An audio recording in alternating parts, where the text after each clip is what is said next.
Friends, once again you are most welcome in my YouTube channel. Dear students, today we are discussing about the motion in a plane, जिसको हम हिंदी में बोलते हैं समतल गति। इससे पूर्व मैंने मोशन इन वन डायमेंशनल आपको पढ़ाया था, सरल रेखीय गति, motion in a straight line. उसमें मैंने आपको बताया था बच्चों तीन प्रकार की गतियां होती हैं। नंबर एक विमीय गति। एक विमीय गति मतलब जो कार्तीय तल मैंने आपको बताया था, जो ऑर्थोगोनल जो मैंने सदिश बताए थे, जिसमें मैंने वस्तु की स्थिति को व्यक्त करने के लिए एक्स अक्ष, वाई अक्ष और जेड अक्ष बताया था। तो सरल रेखीय गति मतलब एक विमीय गति जिसमें केवल एक्स अक्ष में क्या होता है, परिवर्तन होता है। शेष दो अक्ष हमारे वाई और जेड क्या होते हैं, स्थिर रहते हैं। अर्थात जब कोई वस्तु जो है सरल रेखा में गति कर रही है, कोई गाड़ी चल रही है, ठीक है ना, हम सरल रेखा में चल रहे हैं, गति कर रहे हैं, या हमने कोई पिंड जो है ऊर्ध्वाधर से नीचे को गिराया, तो इस ये क्या है, सरल रेखा के उदाहरण है। दूसरा बच्चों हमारे पास दूसरा जो है द्विविमीय गति, जिसको हम कह रहे हैं समतल गति, मोशन इन ए प्लेन। द्विविमीय गति मतलब जिसमें वस्तु में दो अक्षों में परिवर्तन होता है, एक्स अक्ष और वाई अक्ष में, मतलब जिसमें दो अक्षों में परिवर्तन होता है और तीसरा अक्ष क्या होता है, स्थिर होता है। अर्थात जैसे रेंगती हुई चींटी हो गई, झील में चलती हुई नाव हो गई, ठीक है, फील्ड में खेलता हुआ खिलाड़ी हो गया। तो ये जो है ये द्विविमीय गति के क्या है, उदाहरण है। टू डायमेंशनल मोशन के क्या है, उदाहरण है, ठीक है। तीसरा है आपका त्रिविमीय गति, जिसको कहते हैं थ्री डायमेंशनल मोशन। त्रिविमीय गति मतलब जिसमें जब त्रिविमीय गति उसको कहेंगे मुक्त आकाश में गति करती हुई कोई वस्तु, जब वस्तु क्या करती है, मुक्त आकाश में गति करती है, वो कहलाती त्रिविमीय गति। जैसे मक्खी जो है आकाश में क्या कर रही है, आकाश में जो है उड़ रही है, ठीक है, या जो है बंद बर्तन में कोई गैस है, वो क्या है, वो भी त्रिविमीय गति का क्या हो सकता है, उदाहरण हो सकता है, ठीक है। तो बच्चों मतलब जिसमें तीनों जो है, तीनों अक्ष क्या होते हैं, एक्टिव होते हैं, वो कहलाता है आपका त्रिविमीय गति। अब बच्चों अब हम पढ़ते हैं मोशन इन ए प्लेन मतलब समतल गति। आप समझ गए होंगे जिसमें दो अक्षों में क्या होते हैं, दो अक्ष क्या होते हैं, एक्टिव होते हैं, तीसरा क्या होता है, स्थिर होता है। तो देखिए चित्र के माध्यम से हम समझने का प्रयास करेंगे। बच्चों हमारे पास दो अक्ष है, दो अक्षों की बात मैं कर रहा हूं। तो कार्तीय तल में ये हमने पढ़ा हुआ है, ये जो है प्रतिच्छेद बिंदु या मूल बिंदु है, और जिसके निर्देशांक हमेशा क्या होते हैं, 0 और 0 मूल बिंदु है। और मूल बिंदु से किसी वस्तु की स्थिति को ज्ञात करने के लिए ये जो मूल बिंदु है, रेफरेंस पॉइंट जिसको हम कहेंगे, ठीक है, फ्रेम ऑफ रेफरेंस, निर्देश बिंदु। तो ये एक्स अक्ष हो गया, ये क्या हो गया, वाई अक्ष, ठीक है। अब क्या है कि माना मूल बिंदु O से कोई कण है, उस कण की स्थिति माना सपोज P है, ठीक है। तो मैंने क्या कहा कि जो ये द्विविमीय गति है, इसमें विभिन्न भौतिक राशियों के अध्ययन के लिए हम क्या करते हैं, सदिशों का एक्स वाई घटकों के रूप में क्या करते हैं, एक्स वाई जेड घटकों के रूप में क्या कर रहे हैं, अध्ययन कर रहे हैं, मतलब सदिशों के रूप में क्या कर रहे हैं। तो जो ये मूल बिंदु O से P है, कोई कण की स्थिति है, माना ये है, इसके मूल बिंदु से जो स्थिति होगी इसको हम कहते हैं बच्चों P है, और इसकी जो स्थिति सदिश है OP, ये जो है आपका R है, R1। जिसके मूल बिंदु से जो स्थिति है ये x1, इसको बोलेंगे हम x1, और ये हो जाएगा y1। अर्थात इसके जो निर्देशांक हो जाएंगे वो हो जाएंगे x1 y1, ठीक है। और दूसरा बिंदु हमारे पास है, दूसरा कण हमारे पास है। अब इस कण की जो है प्रारंभ में स्थिति P है, और दूसरे कंडीशन में इसकी स्थिति माना सपोज क्या है, Q है, ठीक है, जिसके मूल बिंदु O से, अब हमारा जो फ्रेम ऑफ रेफरेंस है वो बिंदु O से हम इस बिंदु को दिखाएंगे, Q को, ठीक है। Q बिंदु को हमने दिखाया, ठीक, ये है R2 स्थिति, इसकी जो है ये जो है स्थिति सदिश। सदिश में हमने पढ़ा था पोजीशन वेक्टर। स्थिति सदिश में किसी बिंदु के सापेक्ष जब किसी बिंदु की स्थिति को व्यक्त किया जाता है, किसी बिंदु के सापेक्ष बिंदु Q को हम बता रहे हैं, और उसकी स्थिति जो है R2 है यहाँ से, ठीक है। यहाँ से यहाँ की जो डिस्टेंस है वो R2 है, यहाँ से यहाँ की जो बिंदु P की डिस्टेंस है वो R1 है। तो इनके बीच जो विस्थापन हो जाएगा बच्चों, ये जब हम इनका विस्थापन करेंगे तो ये हो जाएगा PQ, ठीक है। और PQ हो जाएगा डेल्टा R, मतलब R2 माइनस R1। अब यहाँ पे देखेंगे आप बच्चों, यहाँ पे यदि हम इसके स्थिति बताते हैं आपको, ये X1 हो गया, ये क्या हो गया X2। तो ये विस्थापन हो गया अंतिम बिंदु माइनस प्रारंभिक बिंदु के बीच जो डिस्टेंस होती है उसको कहेंगे डेल्टा X, ठीक है। और यहाँ पे भी हम यदि स्थिति क्लियर करें तो देखिए, यदि हम इस बिंदु को मिलाएं तो ये जो है, ये इस Q की जो स्थिति है ये इसके निर्देश बिंदु हो जाएंगे X1 और X2 और Y2। इसकी जो है मूल बिंदु से स्थिति है, इसके निर्देशांक है X2 और Y2, ठीक है।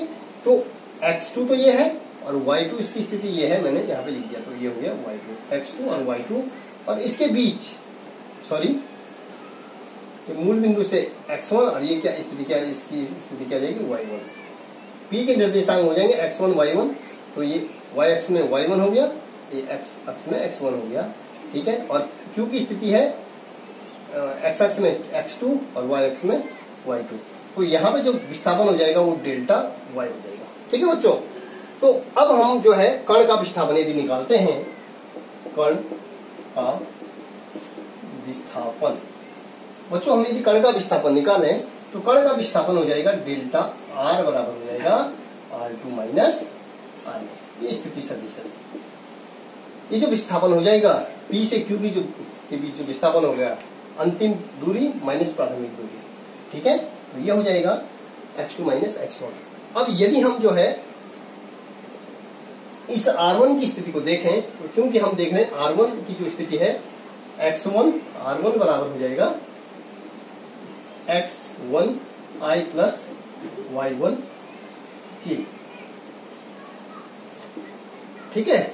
X अक्ष में तो ये स्थिति होगी इसकी R1 की जो स्थिति है X1 में, और Y और R2 की स्थिति हो जाएगी R2 बराबर हो जाएगा X2I minus plus Y2J।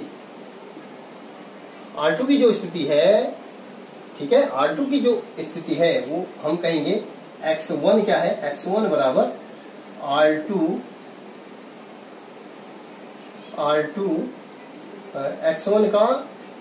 X1 बराबर हो जाएगा R1 का X अक्ष, R1 का X अक्ष का जो घटक है, X अक्ष घटक का परिमाण, जो X1 है वो X1 है वो R1 का X अक्ष घटक में परिमाण है। उसी प्रकार से X2 Y1 हो जाएगा, Y1 बराबर है R1 का Y अक्ष में घटक का परिमाण, ठीक है। उसी प्रकार से X2 भी हम क्या कहेंगे, R2 सदिश का जो X2 है, X2 की स्थिति क्या है, R2 है, X2 की स्थिति R2 सदिश का X अक्ष में X अक्ष में घटक का परिमाण, ठीक है बच्चों। उसी प्रकार से हम Y2 भी लिख सकते हैं, Y2 का जो है R2 सदिश का Y अक्ष में घटक का परिमाण, ये Y2 हो जाएगा। तो अर्थात हम इसको लिख सकते हैं बच्चों, इसको जो हम लिखेंगे ये लिखेंगे डेल्टा R बराबर, हमारे पास जो विस्थापन है डेल्टा R बराबर हो जाएगा R2 माइनस R1, ठीक है। तो ये हो जाएगा R2 हमारे पास जो है, R2 हमारे पास है, R2 की वैल्यू R2 है X2I प्लस Y2J, ठीक है, minus X1I plus y1 j। ठीक है, तो ये स्थिति होगी बच्चों। यहाँ पे जो स्थिति है बच्चों, यहाँ पे जो है डेल्टा आर मैंने इस तरीके से इसको लिख दिया। ठीक है, R2 की वैल्यू जो है x2i प्लस y2j और माइनस जो है R1 की वैल्यू हमने निकाल दी x1i प्लस y1j। तो बच्चों इस तरीके से डेल्टा आर बराबर हम लिख सकते हैं x2 इसको लिख सकते हैं डेल्टा, यदि हम इसको देखिए, इसको इस तरीके से भी लिख सकते हैं x2 minus x1 i common ले लीजिएगा plus y2 minus y1 j common ले लीजिएगा। ठीक है, तो ये इसको हम लिख सकते हैं delta x i plus delta y j। ये हमने जो है, ये हमारा जो हो जाएगा डेल्टा आर। जो विस्थापन निकाल दिया बच्चों हमने, ये विस्थापन हमारा जो निकल गया, वो विस्थापन निकल गया, विस्थापन हमारा निकल गया डेल्टा एक्स आई प्लस डेल्टा वाई जे। ये किसके है? डेल्टा आर के। ठीक है, तो जो x है डेल्टा x जो है, डेल्टा x बराबर डेल्टा आर का x अक्ष में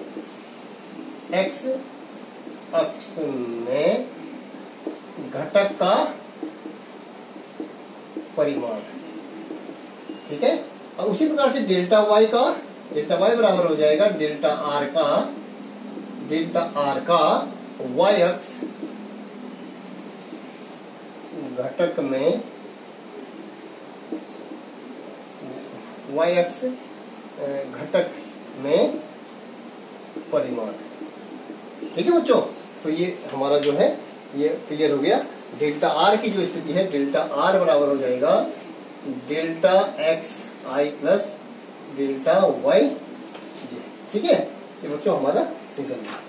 ठीक है, तो अब हम जो है दूसरी स्थिति में निकालेंगे कण का वेग।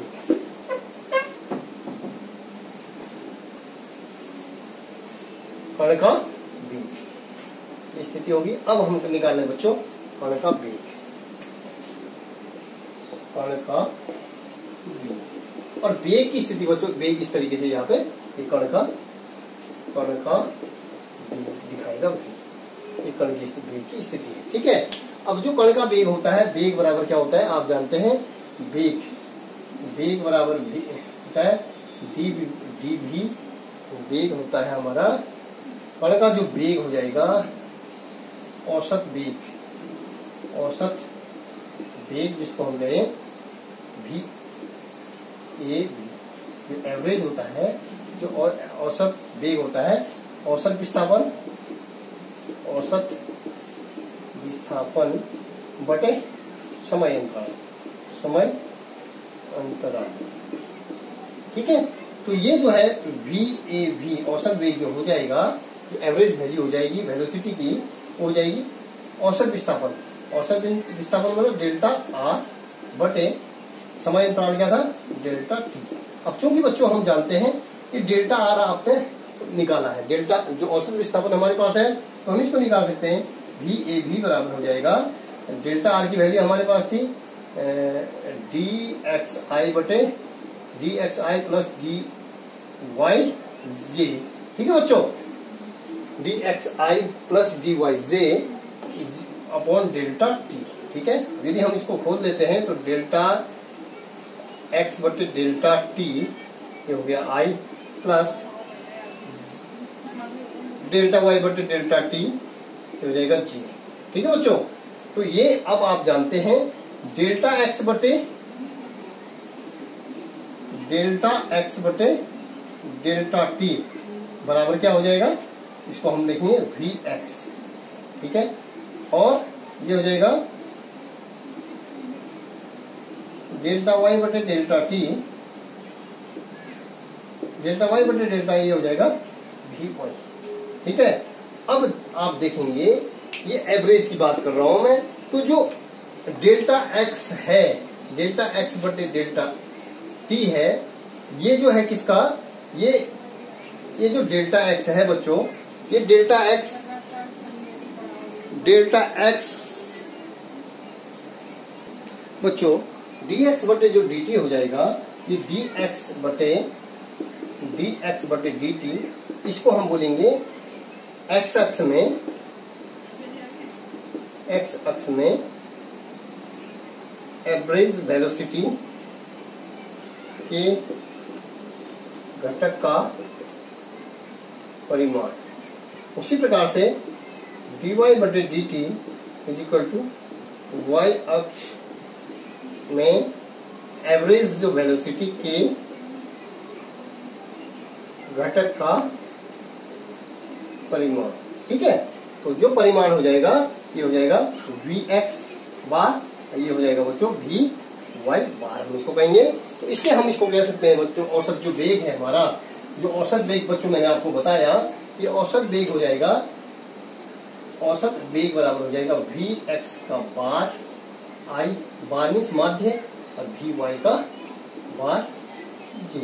अब हमारे पास बच्चों हमने ताक्षणिक, जो ताक्षणिक वेलोसिटी होती है, तो ताक्षणिक वेलोसिटी में है किसी समय limit delta t tends to 0, तो वहां पे हम क्या करते हैं, dr बटे डेल्टा x बटे dt बराबर 0, तो ये हो जाएगा डेल्टा r बटे डेल्टा t, क्या ले रहे हैं हम 0 ले रहे हैं, तो इसको बच्चों हम लिख सकते हैं dr बटे dt, हम इसको लेते हैं। ठीक है, तो यहाँ पे जो है किसी क्षण हम जो है यदि क्या लें, किसी क्षण जो है समय को t लें, तो वहां पर जो विस्थापन परिवर्तन की जो दर है, ठीक है, किसी क्षण यदि हम समय को क्या ले रहे हैं, 0 ले रहे हैं।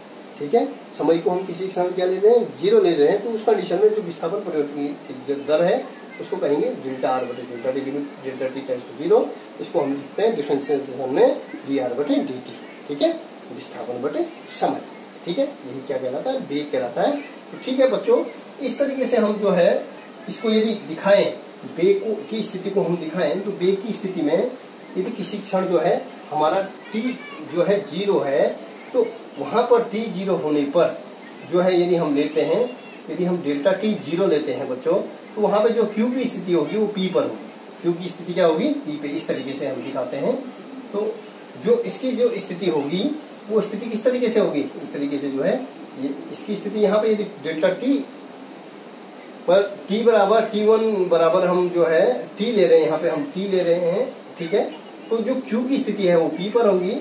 उस कंडीशन में r बराबर हो जाएगा, r के लिए जो है इसकी जो स्थिति हो जाएगी बच्चों, इसकी स्थिति यदि हम दिखाएं तो ये हमारा जो r हो जाएगा बिंदु p पर, क्योंकि तो यहाँ पर जो स्थिति होगी वो इस तरीके से, इसका जो हमारे पास जो सूत्र होगा, जो हमारे पास जो ये होगा इस तरीके से बच्चों, यहाँ पे इसका जो है ग्राफ जाएगा, इसका जो है इसकी दिशा जाएगी। ठीक है, Q की दिशा जाएगी इस तरीके। तो Q तो हमने 0 ले रखा है, तो R बराबर जो है Q, यदि हम डेल्टा t सूक्ष्म समय लेते हैं तो Q की स्थिति कहाँ पे, P पे, तो यहाँ पे जो R की स्थिति हो जाएगी वो x अक्ष और y अक्ष में होगी।